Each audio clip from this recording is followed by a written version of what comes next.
तर आजच्या परिपाठांतर्गत वेळेवर दिला जाणाऱ्या विषयासाठी मला सादर आमंत्रित केला आणि मला विषय दिला आहे स्वयंपाकघर.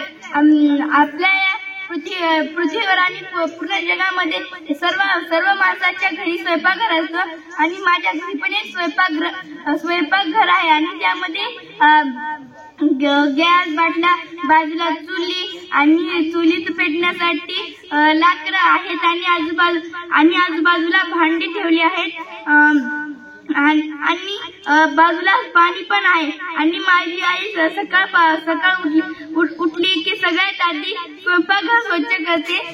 त्यानंतर बाहेरचं आई नंतर आंघोळ करून स्वयंपाक ते पोळी भाजी करते आणि मी त्याचं दररोज निरीक्षण करते आणि ती दररोज सारखीच लवकर उठून पोळी भाजी करते आणि त्या करून मला पण खूप शिकायला भेटतं. आणि स्वयंपाक घरामध्ये आपण प्रत्येक वस्तू व्यवस्थित ठेवली पाहिजे आणि आपली आई जी भाजी पोळी करते स्वयंपाकघर आणि स्वयंपाक केल्यानंतर पण आपली आई तो स्वयंपाकघर पूर्ण स्वच्छ करते.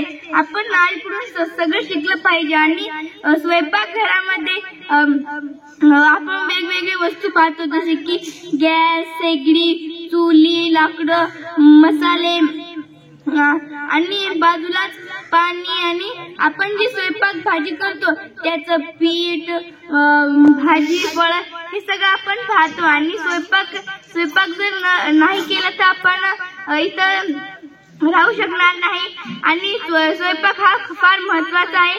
ते आपण केलं पाहिजे आणि आपण पुढच्या काळामध्ये आता शिकलं पाहिजे आणि पुढच्या काळात ते आपल्याला उपयोगी येतो. धन्यवाद.